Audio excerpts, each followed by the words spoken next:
Welcome to the Women in Vinyl podcast with Jen DiEugenio, founder of Women in Vinyl, and contributor Robin Raymond. This podcast facilitates conversations with those working in the vinyl record industry to educate, demystify, and diversify the vinyl community.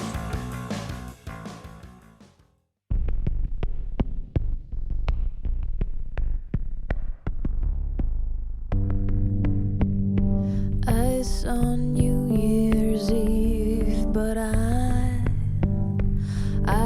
didn't see your face coming. There was a picture of you without warning. There was a pink elephant in the room,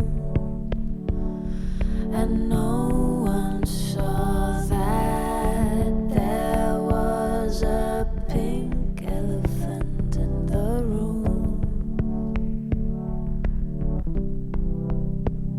Thanks for joining us on episode 42 of the Women in Vinyl podcast. You just heard Bat by German singer, songwriter, and producer Esther Quaid off her album of the same name. Find the limited edition, vinyl release, and more at estherquaid.bandcamp.com. Today we're joined by Jeri Mills, VP of Client Services and Front-End Operations at United Record Pressing. Learn Jeri's story of spending 30 years in physical media production, from cassette duplication to distribution, and now helping run one of the largest pressing plants in the United States. Jeri is part of the New United, a company that is looking forward to the next 60-plus years. From pressing the first Beatles 7-inch in North America to the legendary Motown Suite, United has been a staple in manufacturing for decades. Enjoy. Thanks for joining us, Jeri. Thanks for the invite. Yeah, we finally made it happen. It's been a year since we were all in Nashville. Time flies, doesn't it? It's crazy. But we're excited to have you join. For those that don't know you, could you tell everyone a little bit about yourself? Sure. Jeri Mills, worked for United Record Pressing for the last 3 years, and 30 years actually in July of this year in music manufacturing and distribution.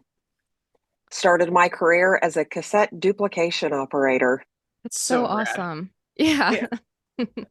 And when we met you before, you mentioned that your family was in the business. So did you always anticipate that you'd do something in physical media? And how did you find your way here? You know, it's crazy. I actually didn't. I was trying to figure out what I was going to do with my life at a young age, like most people do. And my sister was actually working at a company called Cinram in Richmond, Indiana. And she had worked there. When she started working there, it was PRC, Phillips Recording Company. And I kept telling her, get me a job for the summertime. And she kept telling me no. So one day she walks by the front office and there I sat. And so when she stopped and looked back and she asked me what I was doing, I said, if you're not going to get me a job, I'm going to get a job on my own. So I interviewed with a couple different people. And again, I was just supposed to work there for the summertime until I figured out what I wanted to do with my life. And I always tell people 30 years later, I guess I still don't know what I want to do with my life. My sister worked there at that time, but prior to my sister working there, my older sister had worked there as well. My mom, who I call my other dad, who is my stepdad, he actually worked there in high school before he left for the war in the late 60s. My grandmother worked there, and I actually recently found out that my great-grandfather worked there also. Wow. Back then it was actually Decca Records. So my grandmother was actually a press operator, and my dad was a hopper filler in high school. I love that. It's such a cool story. And then in addition to all of those family members, my brother-in-law worked there. My sister, brother-in-law, and I worked there until the facility closed in 2009. But my aunt and my uncle worked there in records My cousin worked there. He was actually, excuse me, a maintenance guy on the presses. And his wife eventually worked for the same company when it was CDs. So pretty much my entire family, other than my biological dad, has worked in some type of physical media. You guys could have taken it over. We could, my sister and I actually joke about that often and say, we could have started our own business. Yeah, especially having like somebody in every single different department. Yes. Like, She was a quality supervisor at one point, and then moved into customer service. And my brother-in-law was actually the maintenance technical manager over the molding equipment for CDs and the printing equipment and CDs as well. Wow. cool. So how did you find your way to United? Funny, actually. I got a text message from Mark Michaels that said, "Hey, got your name and phone number from one of your music customers, and let's talk." So I ended up giving him a call, and we were on the phone for well over an hour. And when I hung up the phone with him, my husband actually said to me, "Oh, it's nice to see you." And I was kind of taken aback by that. And I said, "What do you mean? I've been here." And he said, "No, it's nice to see you." He said, hearing the excitement in your voice and seeing the way that you are after this conversation, he said, "It sounds like you might need to go meet someone." So it was actually right at the beginning of the pandemic. It was March of 2020.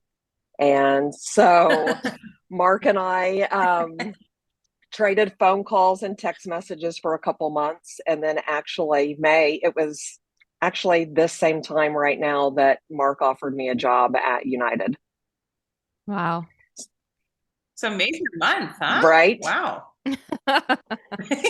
So I started in the vinyl industry, well, vinyl manufacturing, because prior to that I was doing distribution for CDs and vinyl. And so moving into manufacturing for vinyl in the peak of the pandemic, and all of the craziness with orders increasing for manufacturing for vinyl. I think I might have been thrown to the wolves, but it was a good thing. And I've enjoyed every second of it. Yeah, That's what a awesome. time to enter into all of this. Yeah. Time. Yeah, when I started, I said, "We have a backlog of how big?" Right. Well, and I mean, and that's saying something too, because URP is not a small facility. No, it is not. And actually, we've just in the past 3 years, we've grown so much. We've actually just finished up phase one of our expansion. So we have a lot of new shiny Phoenix presses in the facility now and have added staffing to support that. And, that's been its own challenge in itself. Is everyone has had issues with staffing over the last few years, but we have really taken the time to hire the right people in the right positions and feel that we're definitely headed in the right direction. Are you guys running 3 shifts too, Jeri, or just We 2? actually run 4 shifts. It's 4 12-hour shifts. We do 2 12-hour shifts on the front end of the week. So Monday through Wednesday shift, and then we do a Thursday through Saturday shift right now. Obviously, we're always looking to make sure that we are staffed in the best way to be able to support our customers' demand. Yeah. How many presses do you all have now? Right now, we have 56 presses that are in the building. So we have 26 new Phoenix presses. When we went through and decided that we were going to expand and started to lay out the facility, we went ahead and our engineer built the infrastructure to support 48 new presses. So we've brought on 26 of those presses, but if there is a demand for it and we need to, we can definitely bring in additional presses and be prepared for that. Wow. I mean, I think that would make you guys like, we're number one, right? Because you're We're already just by a smidge, like number 2 biggest facility in North America for Yes. sure, but you're probably just behind GZ, right? I believe so, yes. That's a lot of people. It is a lot of people. And as we have discussed ad nauseum on our podcast, it takes a lot of people to make your records, friends. It does. So just imagine how many people are in URP making incredible records for you on 56 Yeah. It boggles the mind. I can see myself on some sort of a catwalk, just like overlooking all of these things. Is that a reality, Jeri? Is that something that you we do? don't have a catwalk, no, although that would be fun. Right? It is pretty impressive to walk in and see everything. And that is one thing that we're quite proud of. Just being there a short 3 years, seeing all of the positive changes that we've made in the facility.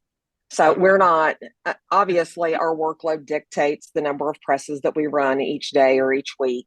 We're not currently running all 56 presses, but we have the demand for it. We can definitely do so. So in addition to the new Phoenix presses, we have the Leonard presses and we have SMTs also. And what's your guys' minimum order? 300 units. Now for 7-inch, our minimum is 100. Oh, okay. Oh, that's good to know. That's the other question, because I feel like we need to figure out who's making 7-inch records. Yeah. Well, 7-inch is near and dear to our heart because that's URP was founded on 7-inch. Yeah, we pressed the first Beatles 7-inch in the US. I was just gonna say that. What is the new United? We were talking a little bit about that when I was there, and because there's new management, there's new facilities. What is the new URP? So I'm plagiarizing this from one of my coworkers, but he described us as a 74-year-old startup company. and that's true. Next year we celebrate our 75th anniversary, but we do have new leadership in the facility, trying to take what we've done over the last 74 years and learn from that and understand from the last 74 years, what have we done well? But then also, it's not just about learning from what we've done well. It's about learning from what we haven't done so well and being open-minded and saying, all right, where have we failed in the past? Because that's what we need to focus on. We need to focus on understanding what our challenges have been and build upon that and make us better. And that's exactly the direction that we're heading. Building the right culture for our employees, making it enjoyable for our team to come into work. I actually said to someone last week that I was giving a tour to, I said, do you honestly think that, no offense to the folks that work at Amazon, because we appreciate the folks that work at Amazon, but do you think they really get excited about going into work and picking an order to ship out? Right. Not nearly as exciting as someone that can say, I work for a record pressing plant. Totally. So just building a factory and a company that believes in teamwork, believes in each other and builds each other up, and understands that what we do at United is extremely important. I've said to people before that when they asked what I do, I say, we make magic. And it's a form of art, and hiring the right people that have that same passion for the business. And I truly think that matters. Yeah. And we've seen that more and more. I totally agree. Yeah, absolutely. Especially in a place like Nashville, because you've got more record pressing plants in that zip code, or in that collection of zip codes. It's so true. Than probably anywhere on the earth. I feel like the pride just walking through the door, even though the door has moved.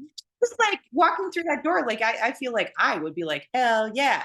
There is something magical about walking in. So we still own the facility on Chestnut, Yeah. and walking in and going upstairs to the Motown Suite, there is something magical about that. And walking through there and sitting on the edge of the bed in the bedroom and saying, I wonder who slept in this bed, or going in to the kitchen and thinking, who ate a meal at this table. It is pretty amazing. Well, I mean, we were talking about Nashville and its saturation of record pressing plants. I mean, what is your sort of stance on the saturation of the market? Is it a good thing? Do you think everybody can sustain this? What's your perspective? I think that's a great question. And a question that we ask ourselves every day, right? I bet. And I don't think that this is a unique question to United Record Pressing, that we're the only ones asking this question. I think everyone that's pressing vinyl right now is asking the same question. Yeah, we absolutely are. Yeah. I think some facilities will survive, and I think that some facilities will not survive. It's understanding the industry and understanding what the customer's needs are. You go from a year and a half ago where the labels were saying, we have so many orders that we can't fill, and we're missing out on all this revenue. So then everyone goes and adds equipment or builds a new plant. It's, I don't know the right word for it. Sometimes concerning, and other times it's, hey, we've built a plant that can support what our customers' needs are, and that's what we're going to focus on. Yeah.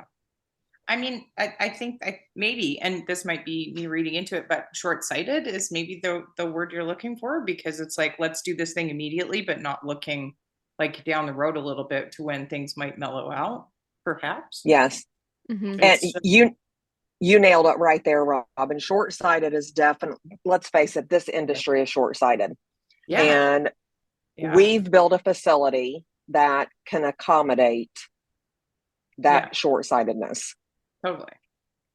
Yeah. And the one benefit that we have right now, this time last year, we were quoting 8 months, 10 months turn time. And now we're test pressings out the door in 7 days. Wow. And yeah. That's incredible.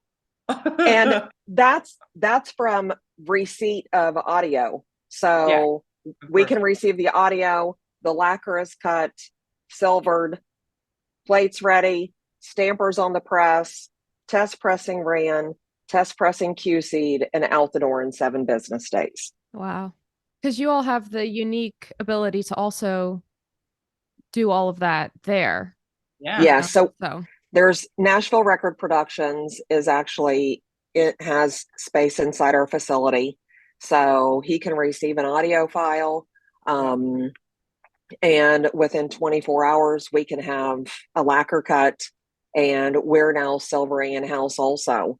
So we're end to end for electroplating. So that is a benefit for our customers. And then turn time, once the test is approved, from workability, if we have labels in-house cut, jackets, sleeves, once everything is workable, right now we're turning orders in about 3 to 4 weeks after workability. That's incredible. Yeah. So the longest thing right now for us is basically waiting for the packaging components to come in. Mm-hmm. Yeah. I feel like they're still playing catch up. Yes. Yeah. I have a question for you too, Jeri. Sure. What are the positive changes that you've seen now coming through the pandemic? Like, are people still excited to come to work? Or like, was there like hesitancy when things are starting to reopen? Is everybody like really like stoked and happy and doing all the things now? Yeah, I think so. It's nice to be able to come to work and not wear a mask, because we went through that for quite some time. Yeah. And that was a challenge in itself, getting people to follow the rules that you have to wear a mask. Let's Yeah. face it, the majority of the people did not like wearing a mask. I did not like wearing a mask, but it was needed, and that's what we had to do. Yeah. So the day that we announced that masks are no longer required, you know, obviously, if people want to wear masks, that's their choice, and I respect that. Totally. And we still have some folks that wear masks in the facility, and again, 100% supportive of that. But it was nice to be able to walk by and smile at someone and say, "Hey, thanks for being at work today," Yeah. and you could see them smile back at you. Yeah. Yeah. I think a So lot of us took that for granted for sure. For Mhm. sure. yes, Yeah. so people have definitely, I think, enjoyed getting back to the new normal. Yeah. And it's funny that I say getting back to the new Yeah. normal, but Well, I mean, I feel like there was a lot of like false starts and like, yes, no, wait a minute. Yeah. Yeah. Yeah. No. So yes, I get that. because we did go through that. We finally stopped the mask mandate at work, and then we went back and said, okay, we're going to require masks again for a short period of time. Yeah. And so it was nice to be able to give our employees the option of whether or not they want to wear a mask. That's awesome. And I mean, obviously you're on the Women in Vinyl podcast, in case you didn't know. I am? Is that what this says? I thought I was supposed to say I'm a Pisces and I like long walks on the beach. Oh, hey, great, great. So I always like to ask, like, what is the percentages at URP? Are you seeing a lot more of the lady non-binary folk types in the plan? That's a good question. I don't really know what the percentage would be. I will say it is refreshing to see quite a few women that are in this industry. And typically, throughout my career, I've seen customer service is mainly female. But we're seeing more and more, not just customer service, but supervisors and management, leadership roles. And I appreciate that. I started in this industry when it was pretty much a male dominated industry. And I was extremely fortunate, even though that was the environment that I started in, to work with a group of men that treated everyone the same. I wasn't treated any different because I was a young female. And I definitely appreciated that. He yelled at me just as much as he yelled at all of the guys there. So What was it but like? What was it like pressing records then? Like, what is it similar? I mean, obviously the process is the same, but like, how was it as far as, labels, getting quotes, putting orders through? What is it is it similar as it is now? Like people wait long periods of time and then finally decide to pull the trigger, are you artwork, all talking this. about years? Are you talking years ago, Jen? Yeah, Or are you yeah. yeah, Years ago. yeah. Well, I didn't work on the vinyl side. When I first started working at Senram, vinyl had actually ceased, and we were in the height of cassettes and actually the very beginning of CD manufacturing. How many tape machines could you operate at one time? Because tape duplication is a beautiful art, might I add. So I was responsible when I was a duplication operator. I would run typically 2 lines, so it was 40 duplicators. Wow. And I'll share a secret that I love a secret. Yeah.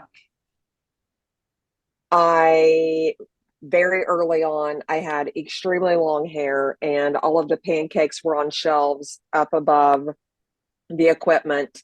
Oh, no. And Oh, I no. had reached up to grab a pancake to put on, and it was still running, and my hair got caught in the pucks No. and ripped my hair out so much that there Oh, was, yes, I was bleeding. oh my And God. I didn't tell anyone because I knew if I told that they would make us wear hairnets at work. And I thought, I'm not going to be the one that everyone hates because we now have to wear hairnets to work. But I will let you know Are that you going for a every new day after that, style? I wore a ponytail. Uh, How did you get out of it though? Like, did you press the rewind button? Like, how? Oh I'm trying to, no.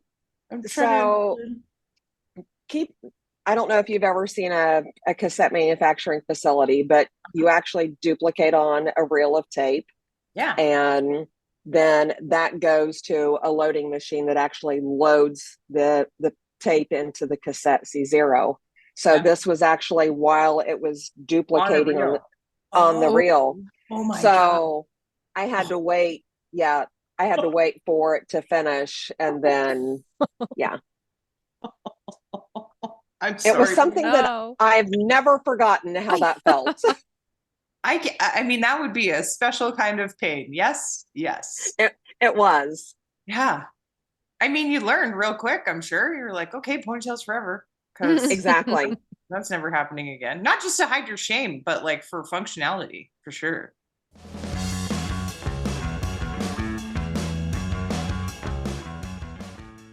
How do you personalize your turntable? Maybe a slip mat of a favorite band, company? A Women in Vinyl slip mat, perhaps? Well, now you can create your own personalized slip mat with your pet's face, a family photo, your logo, and more using Glowtronics, a company taking your gear to the next level with full color print-on-demand slip mats. And yes, you can order just one. From cork to DJ quality, they have tons of options. Use code WOMENINVINYL15 at checkout to get 15% off. www.glowtronics-store.com.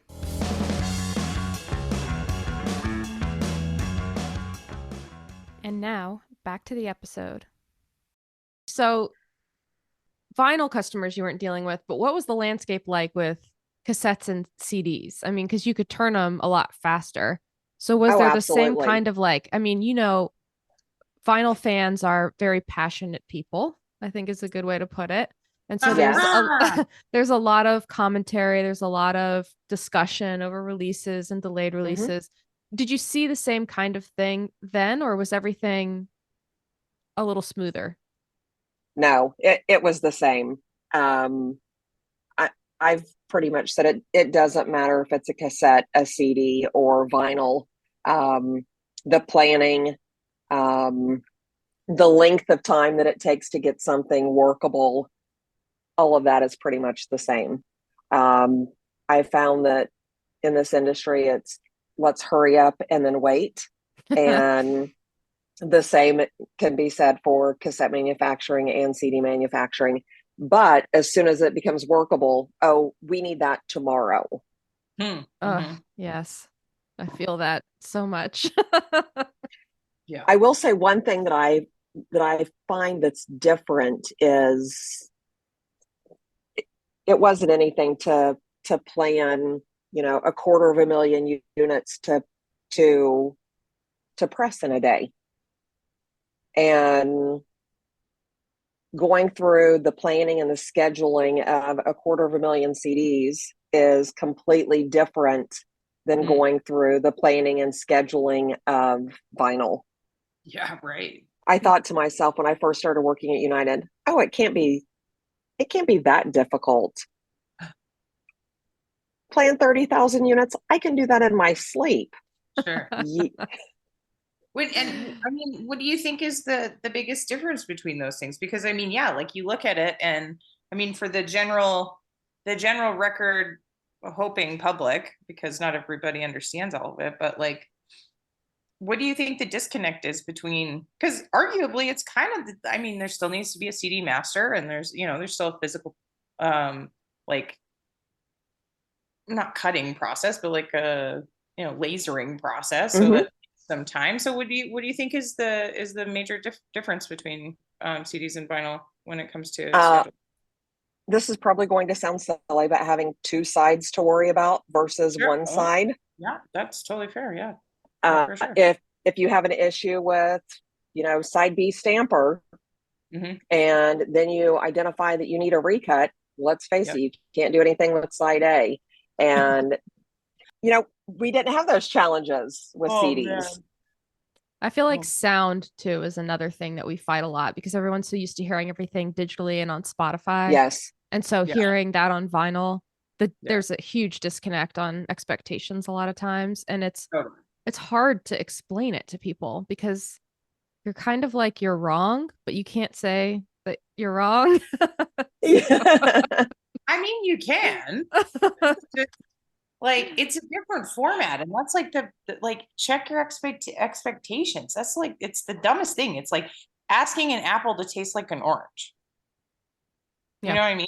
Like, it's two different things. Like, it's not going to be the same ever. But just because you receive the information through the same organ doesn't mean that it's going to be the same on the output. That makes me crazy constantly.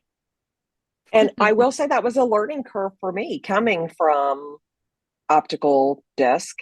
And then understanding I work with a fantastic group of people that have been with the company for quite some time and was able to help educate me on quite a bit of things. And I'm still learning every single day, but understanding there is a huge difference. Yeah. If there's one thing that you could change in the chain of making records to make it either faster or more sustainable, what do you think that would be for you? I think getting labels to understand the timeline that it takes, that you don't just snap your fingers and things happen. Press a button and a record comes out. Yes. Like a toaster. Right. I think that's probably one of the biggest challenges, is getting some customers to understand the time that it actually takes for each process. Even when you explain cycle times, it doesn't make a difference. No. I once said to a customer prior to vinyl, but still in the industry, it was for distribution, and it was 5:00 in the afternoon, and they wanted 1,761 orders to go to Target stores that same day, and the FedEx truck left at 6:00. And I was trying to explain, your shipping carton for FedEx takes 2 labels. And you haven't dropped your orders to us yet. So if we don't have the orders in our system, we can't physically print the shipping labels for it. And he said, Jeri, it doesn't matter. You have to make this happen.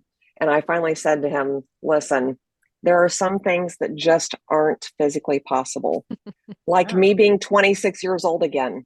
I would love to be 26 years old again, but it's not physically possible. So I've just had to accept that. He at least had a great sense of humor. He said, okay, I get it. But just getting some people to understand what the capabilities are and aren't, and being realistic with those. Yeah. And don't get me wrong, we want to go above and beyond. We want to be able to provide the best service and the best quality record to our customers. But to do that, we need that partnership with each of our customers, and they understand how they can contribute to that timeliness of their order getting out. Absolutely. Right. I feel like more and more when people want to rush like that, I tell them that I've never had a smooth job rushed ever. No. There's always something that happens whenever we're trying to rush it. Do you think we're all going to stay this busy forever, Jeri?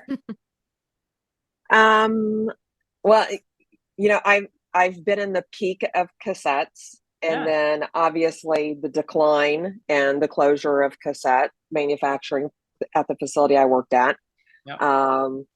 I saw the rise and the peak of compact disc, and then the decline of compact disc. You've been on the Matterhorn of physical production. Yes. So I say third time's a charm, right? Okay. Yeah. So I've been through cassettes, I've been through CDs, I'm on vinyl now. So third time's a charm, and I'm writing this out until I'm old and gray. I do think there's going to continue to be a demand for vinyl. Will it be as big as it was, the past 48 months? I'm not sure, but I'm hopeful and definitely optimistic, and extremely proud of the fact that United Record Pressing has built a facility that can accommodate the needs of our customers. Yeah. Well, since we're getting close to our time, I want to be respectful of your evening. Robin, do you want to ask our question? Yes. So, Jeri, being the 7-inch record aficionado and enthusiast that you are and that I am, we have a question that we ask that is more impossible generally than the Desert Island question. But if you could make your own 7-inch record with any song from any genre from any year on the A side and the same on the B side, what would your custom Jeri 7-inch record be? A side is easy, Against the Wind by Bob Seger. Yes. Absolute all-time favorite. I've told my husband that song will be played at my funeral. I listen to it every day. B-side, that's a good question because I flip depending on my mood. Yeah. B-side would probably have to be the Staple Singers. I'll Take You There. Oh, nice. Great choices. Mm-hmm. Great choice. Love it. Fantastic.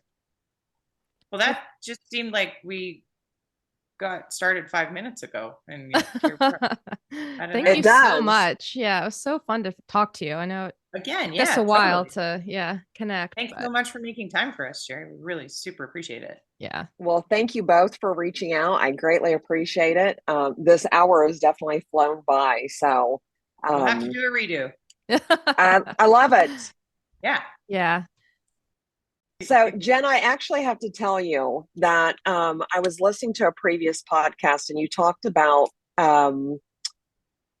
ordering vinyl from Amazon. Yeah. And when I worked at my previous job, I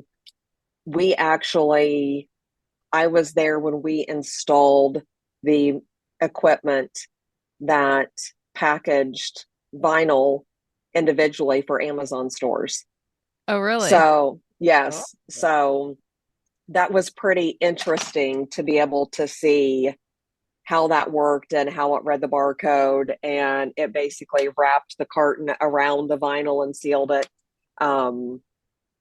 It was a pretty cool process. But when I heard you say, talk about ordering vinyl off of Amazon and not knowing the condition it's going to be when you get it, that is a huge concern. But I will say that is a pretty impressive piece of equipment that they were able to come up with for that. That is really cool. It also makes sense why, because there's like this one horror story that circulates around the internet about how a record got shipped with just the shipping label on it and no packaging whatsoever. Yeah. And it's probably, since it's machinery, a box got missed, record got labeled, out it went. Yes. So yeah, for years we actually did that. The company that I worked for then, that was all manual process. And so there was actually someone there that was taking the vinyl and putting it in a carton and folding the carton around it and peeling off the adhesive strip and sealing it. And they would take 15 of those boxes and put it in a master carton. And then they were able to create a machine that actually did that for them. So amazing. The machines are coming for our jobs. Yeah. All right. Well, we have taken more of your time than we anticipated. Yeah. So let's let you go so you can be with your family. Yes. Well, thank you both so much. You're awesome. We super appreciate and love you, and we will catch up with you soon, I'm sure. Yes. That sounds fantastic. Thank you again both so much. I really enjoyed this. Thank you both. Bye-bye. Bye. Thanks for joining us on the Women in Vinyl podcast. You can join our ever-growing list of sponsors. Other record labels: Selector, Couple Design, Eargasm, Groove Washer, Glowtronics, New Gen Audio, and Vinyl Revolution Record Show. And thanks for sponsoring the show. Hey, as always, you can join our conversation on Instagram or send us a note at media@womeninvinyl.com. Clock us. Send us info. If you have a question, we got the answer, or we'll find it. We won't lie to you. And check out womeninvinyl.com for past episodes, the store, the job board, and the library of resources. Don't forget to like and subscribe and give us a review on your favorite podcast delivery method. You can also contribute to furthering our mission at patreon.com/womeninvinyl. Hey, guess what? This episode, 45 minutes. You know there was more. You want more? You get more. Go to patreon.com and you can get more. And you'll find all the B-sides, the deep cuts, and the amazing extras, including longer episodes, and contribute to the creation of scholarships and educational opportunities to further the demystification, the infiltration of more women and non-binary identifying humans into the vinyl making space, decreasing those turnaround times every week. Yeah, we love your records. We want you to love them too. womeninvinyl.com. This episode has been brought to you by Women in Vinyl and Red Spade Records. Thank you for listening. Please remember to subscribe, and you can always contact us directly by visiting www.womeninvinyl.com.